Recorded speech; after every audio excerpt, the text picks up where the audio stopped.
안녕하십니까. 중학수학 플랜 B 저자 이형욱입니다. 오늘 강의는 4단원 연립 부등식에 대한 문제풀이입니다. 여러분, 4단원에서 배웠던 개념들 다들 기억하시나요? 가물가물하다고요? 그럼 화면을 보면서 하나씩 정리해 보도록 하겠습니다.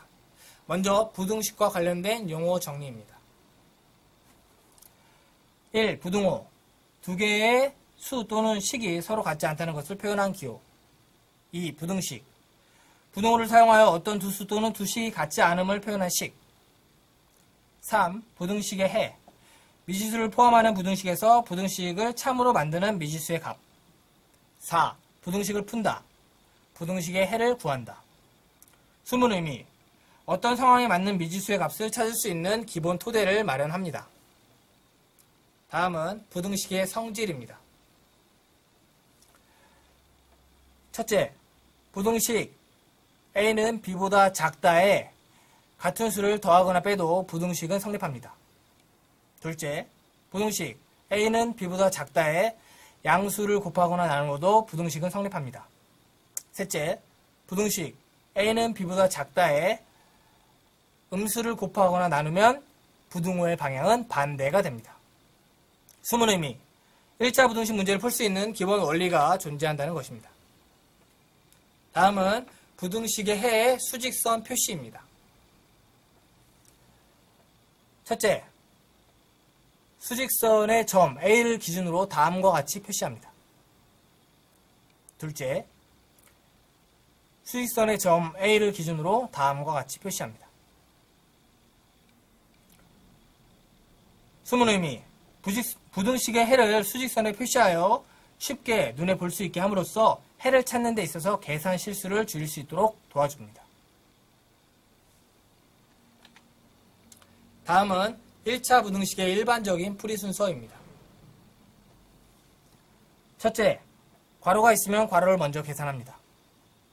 둘째, 분수와 소수가 있을 경우 분모의 최소 공배수 또는 10의 거듭제곱을 곱하여 분수와 소수를 정수로 고칩니다. 셋째, 부등식의 성질 및 이항의 원리를 활용하여 x는 괄호보다 크다 꼴 또는 x는 괄호보다 작다 꼴로 표현합니다. 숨은 의미, 부등식 문제를 풀기 위한 매뉴얼, 즉 가이드라인이 존재한다는 것입니다. 다음은 연립 1차 부등식입니다. 1. 연립 1차 부등식. 미지수를 서로 공유하는 두 개 이상의 1차 부등식을 한 쌍으로 묶어 나타낸 것. 미지수를 서로 공유하는 두 개 이상의 1차 부등식. 2. 연립 부등식을 푼다. 두 부등식을 모두 만족하는 미지수의 값 또는 범위를 찾는 것. 숨은 의미, 두 개 이상의 부등식을 동시에 만족하는 해를 찾을 수 있는 기본 토대를 마련합니다. 다음은 연립 부등식의 해의 수직선 표시입니다. 1. 두 개 이상의 부등식의 해를 수직선에 표시할 경우 각각 층을 지어 표시합니다. 2. 연립부등식의 해의 경우 공통부분에 색을 칠하거나 공통부분만 따로 표시합니다. 숨은 의미, 연립부등식을 만족하는 해를 쉽게 확인할 수 있게 하여 해를 찾는 데 있어서 계산 실수를 줄일 수 있도록 도와줍니다. 다음은 부등식 응용문제 풀이 순서입니다. 첫째, 미지수 정하기. 둘째, 부등식 세우기. 셋째, 부등식 풀기. 넷째, 검산한 후 알맞은 정답 쓰기. 숨은 의미, 부등식 응용 문제를 풀 수 있는 매뉴얼, 즉 가이드라인이 존재한다는 것입니다. 와우, 4단원에서 많은 것을 배웠네요. 이제 문제를 풀어볼 시간입니다. 여러분, 어떤 방식으로 문제를 해결하라고 했죠? 그렇습니다. 개념 도출형 학습 방식으로 문제를 해결하라고 말했습니다. 기억하시죠? 다시 한번 그 의미를 되새겨보도록 하겠습니다. 개념 도출형 학습 방식이란 단순히 수학 문제를 계산하여 푸는 것이 아니라 문제로부터 필요한 개념을 도출한 후 그 개념을 떠올리면서 문제의 출제 의도 및 문제 해결 방법을 찾는 학습 방식을 말합니다. 문제를 통해 스스로 개념을 도출할 수 있으므로 한 문제를 풀더라도 유사한 많은 문제를 풀 수 있는 능력을 기를 수 있으며 더 나아가 스스로 개념을 변형하여 새로운 문제를 만들어낼 수 있어 좀 더 수학을 쉽고 재미있게 공부할 수 있도록 도와줍니다. 시간에 쫓기듯 답을 찾으려 하지 말고 어떤 개념을 어떻게 적용해야 문제를 풀 수 있는지 천천히 생각하면서 정답을 계산하시기 바랍니다. 만약 문제를 해결하는 방법을 찾았다면 정답을 구하는 것은 단순 계산 작업에 불과합니다. 이 사실 꼭 기억하시기 바랍니다. 아셨죠? 그럼 문제 해결 과정을 순서대로 정리해 볼까요? 첫째, 이 문제를 풀기 위해 어떤 개념을 알아야 하는가? 둘째, 그 개념을 간단히 설명해 보아라. 셋째, 문제의 출제 의도를 말하고 어떻게 풀지 간단히 설명해 보아라. 넷째, 그럼 문제의 답을 찾아라. 많은 학생들이 세 번째 과정을 건너뛰고 정답만을 찾으려고 하는데 절대 그러지 않길 바랍니다. 가장 중요한 단계가 바로 세 번째 과정이거든요. 그래야 변형된 문제도 거뜬히 해결할 수 있습니다. 더불어 직접 개념을 변형하여 문제를 출제할 수 있는 역량도 갖출 수 있다는 사실 절대 잊지 마시기 바랍니다. 그럼 개념 도출형 학습 방식으로 문제풀이를 시작해 볼까요? 참고로 단순 계산 문제는 생략을 하고 대표적인 5문제만 풀이하도록 하겠습니다.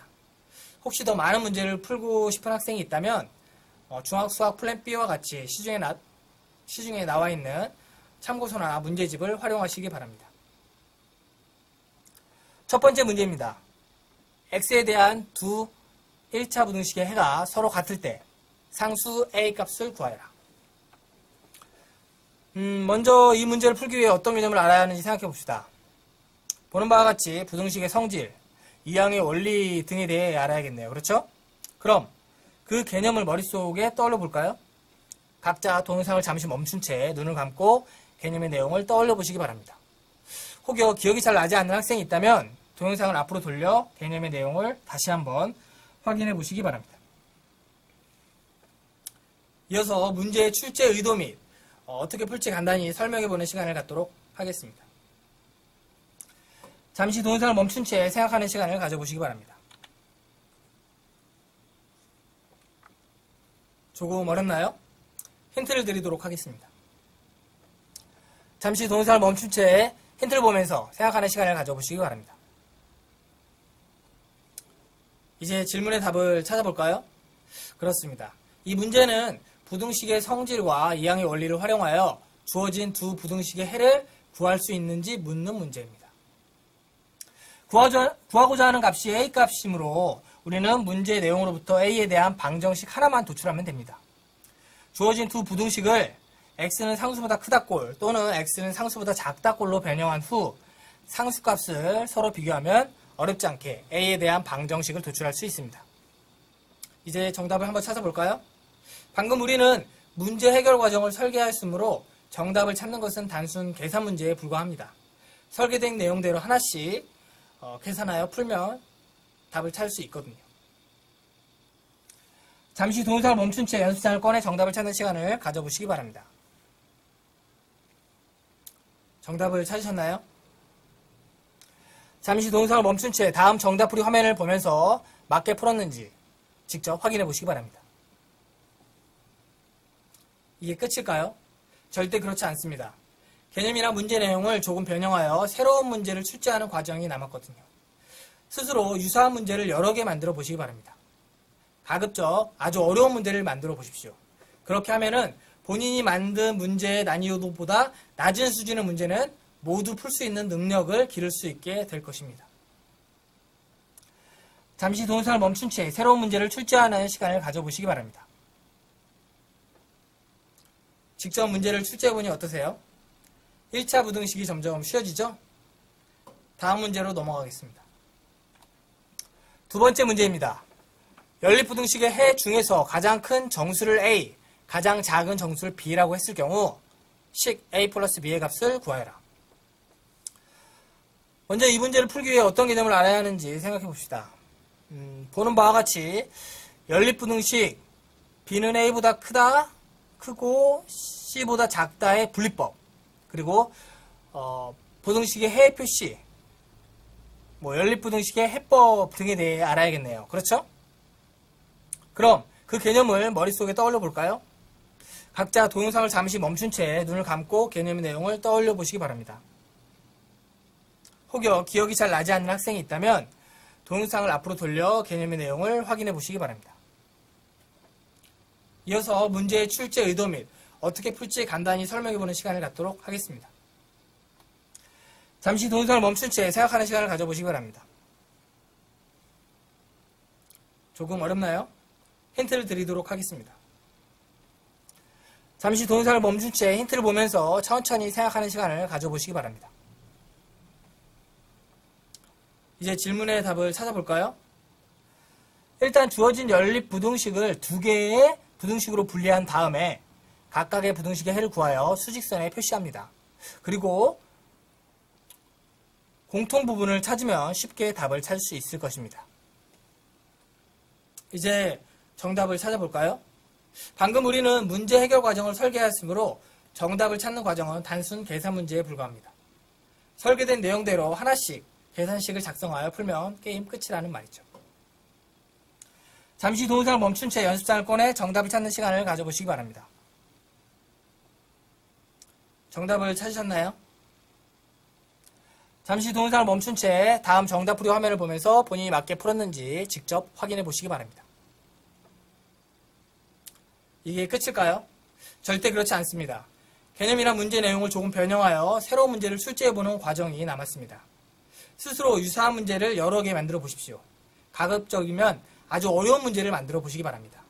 그렇게 하면은 본인이 만든 문제의 난이도보다 낮은 수준의 문제는 모두 풀 수 있는 능력을 기를 수 있게 됩니다.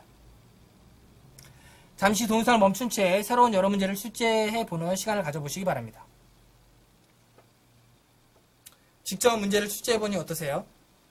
연립부등식이 점점 쉬워지고 있죠? 세 번째 문제입니다. 자연수 x에 대하여 연립부등식의 해가 7분일 때 자연수 a, b의 합, 즉 a 플러스 b의 값을 구하여라. 먼저 이 문제를 풀기 위해 어떤 개념을 알아야 하는지 생각해 봅시다. 보는 바와 같이 연립부등식의 해법에 대해 정확히 알아야겠네요. 그렇죠? 그럼 그 개념을 머릿속에 떠올려 볼까요?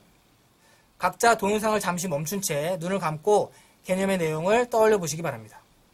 혹여 기억이 잘 나지 않는 학생이 있다면 동영상을 앞으로 돌려 개념의 내용을 다시 한번 확인해 보시기 바랍니다. 이어서 문제의 출제 의도 및 어떻게 풀지 간단히 설명해 보는 시간을 갖도록 하겠습니다. 잠시 동영상을 멈춘 채 생각해 보는 시간을 가져보시기 바랍니다. 조금 어렵나요? 힌트를 드리겠습니다. 잠시 동영상을 멈춘 채 힌트를 보면서 천천히 생각해 보는 시간을 가져보십시오. 이제 질문의 답을 찾아볼까요? 그렇습니다. 이 문제는 연립 1차 부등식의 해를 찾을 수 있는지, 그리고 조건에 맞는 a, b의 값을 구할 수 있는지 묻는 문제입니다. 주어진 두 부등식의 해를 각각 구하여 연립 부등식의 해가 7이 되도록 자연수 a, b의 값을 찾으면 어렵지 않게 답을 구할 수 있을 것입니다. 이제 정답을 찾아볼까요? 방금 우리는 문제 해결 과정을 설계하였으므로 정답을 찾는 것은 단순 계산에 불과합니다. 설계된 내용대로 계산식을 작성하여 풀면 게임 끝이라는 말이죠. 잠시 동영상을 멈춘 채 연습장을 꺼내 정답을 찾는 시간을 가져보십시오. 정답을 찾으셨나요? 잠시 동영상을 멈춘 채 다음 정답 풀이 화면을 보면서 본인이 맞게 풀었는지 직접 확인해 보시기 바랍니다. 이게 끝일까요? 절대 그렇지 않습니다.